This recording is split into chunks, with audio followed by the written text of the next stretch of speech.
Hey y'all, it's Angela. I am going to make a carrot poke cake. I'm going to make it from scratch. Scratch the box. Now this is from Save a Lot. It's the America's Choice Ultra Moist Cake Mix Carrot Cake. And then I use 2 of the Ginger Evans cream cheese frosting. Alright, let me show you how I make it.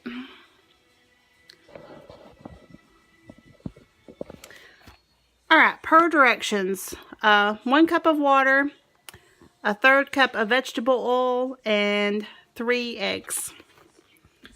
I like to crack my eggs first.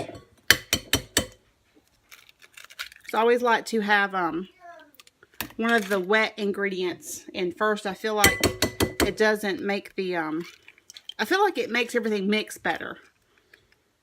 I feel like if you put your dry ingredient in and then all the wet on top, sometimes you lose the dry ingredient, wants to stick to the bowl. Okay, I'm going to wash my hands. Alright, now I'm going to open up the cake mix. I'll pour that in. And I only have one of the small measuring cups, so I pre-measured my water first and I just poured it in this cup. And then this is the 1/3 cup of vegetable oil. I do not use a mixer. I like to be old school, like older than dirt, old school. And I love my Pampered Chef. I don't know if this is technically a spatula or if it's called something else because it's almost kind of got a spoon to it. But I love it, especially making brownies. The mixture doesn't stick that much to it.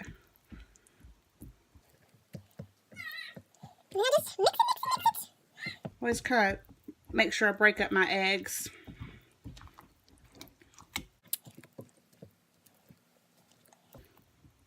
And I've got my oven preheated for 350, which is what most cakes and brownies and stuff cook at. I will use a glass 9x13. I don't like to make the layered cakes because they always either break apart on me or slide off. And then I just don't frost them right. So this is the kind of cake that works best for me. I made a yellow cake with chocolate frosting last week, and the kids and my husband really liked it. And that's why I used 2 cans of frosting, so it really gets, when you do the poke cake, you pour it in there, and then I do that when it's hot. I feel like it helps the frosting get in there and really make it good and moist.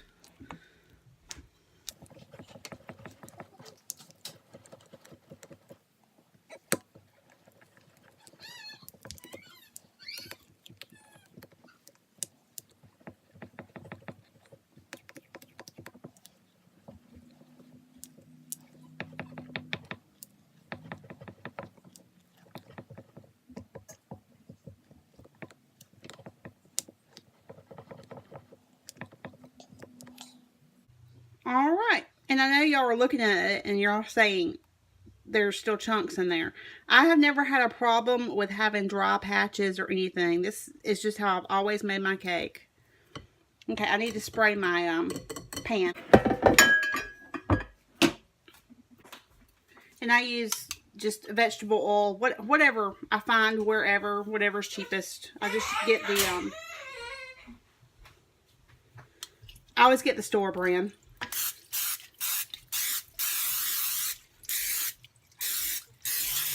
And I do spray the heck out of my pans. I want to make sure they're not sticking.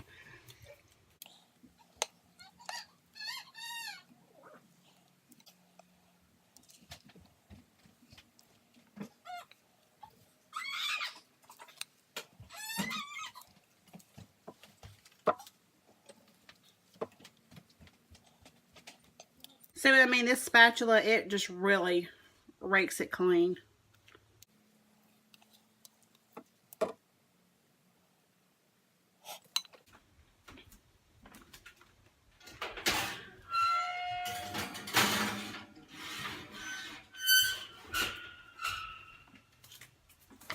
Okay, now I've got to let it bake for 28 to 32 minutes. What I usually do is, because my stove gets pretty hot, so about 3 minutes shorter than the shortest time is what I do. So I'm going to do 25 minutes.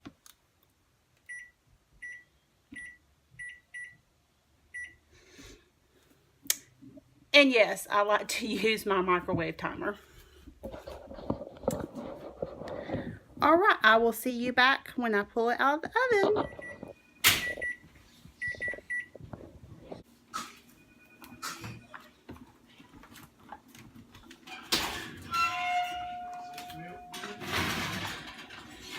Yeah.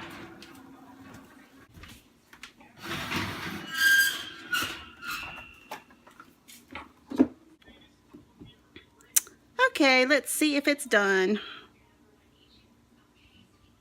Looks pretty done to me. Okay, what I like to do, I have the plastic chopstick, and I'm actually going to spray it. I'm going to do the vegetable oil. I'm going to do this over the sink.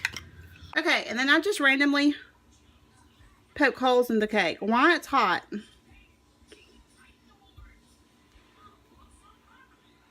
Kind of an inch or two apart.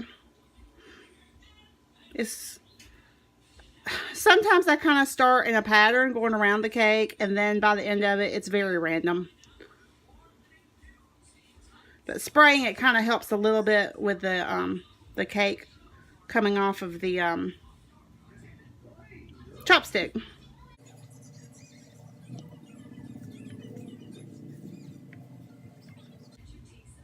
And if you've got kids that like to do this, it's great to let them.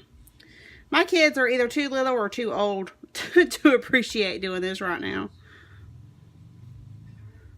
At tender age, between like what, 4 to 10, they enjoy doing stuff like this.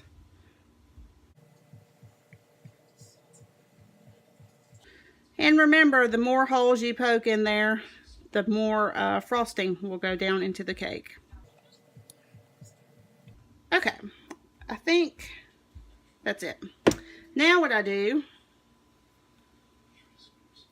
is eat that little piece of cake.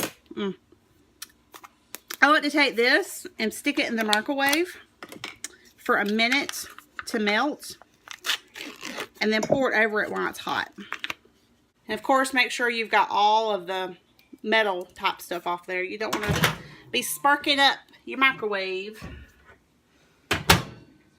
In 1 minute.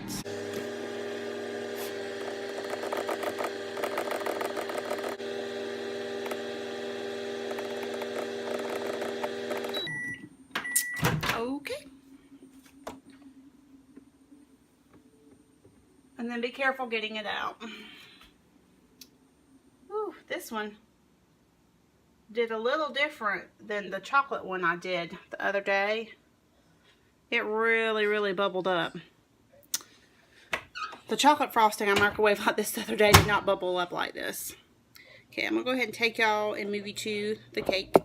Okay, I don't think you can see this, but I'm going to take the chopstick and I'm going to stir the frosting. I can't move this because it's hot.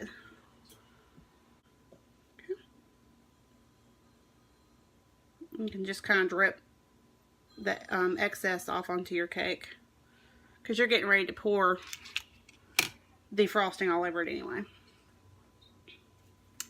Alright, and then you're going to take it and just pour it. And I like to try to stay in the center for the most part, so that it really has time to kind of get in all the little holes. And then I take it and try to drip it down in each individual little hole. Well, not every little hole, but for the most part. And this will fill the sides and everything. I mean, it will it'll frost very well. And if you want to, you can totally just use 1 thing of frosting. I like to use 2. I like mine a little bit richer. And it seems to make it really moist when you use 2. And then I'm going to set the timer, and I'm going to let this cool for 20 minutes. And we'll probably try to do a time lapse on this.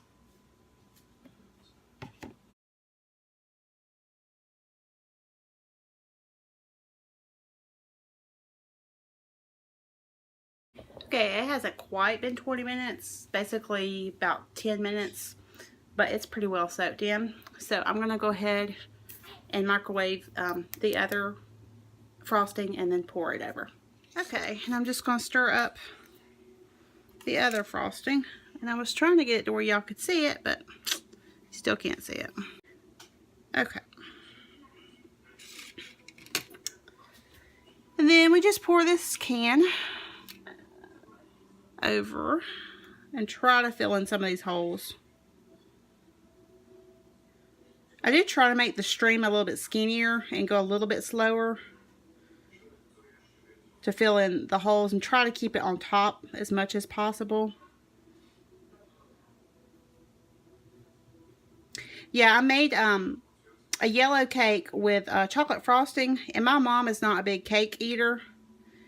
And I gave her, I mean, a really huge piece, and she ate the whole thing. She said, you know me, I do not eat cake, but she said that was really good.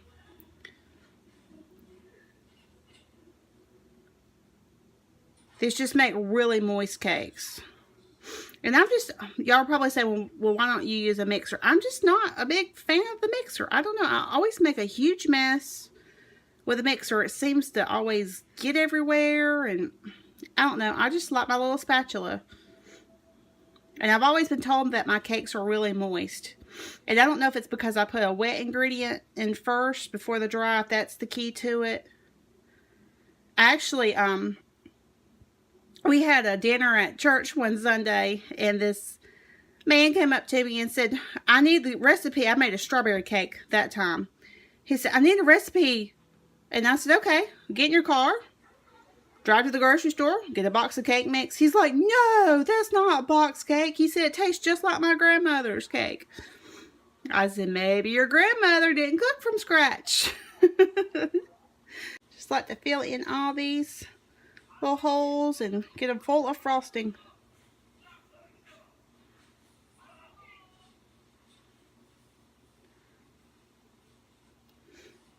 But yeah, if you're not good, if you're like me and you just cannot make layer cakes, they fall or break apart or you know, just slide off, sheet cake is the way to go.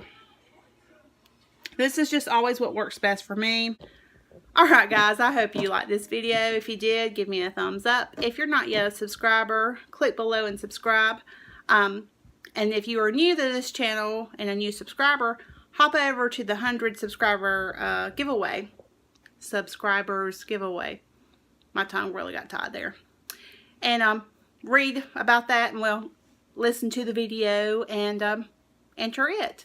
And tomorrow I will be making a video about Fun Friday. It's gonna be fun. I can't wait. I will see y'all tomorrow. Love y'all. Bye.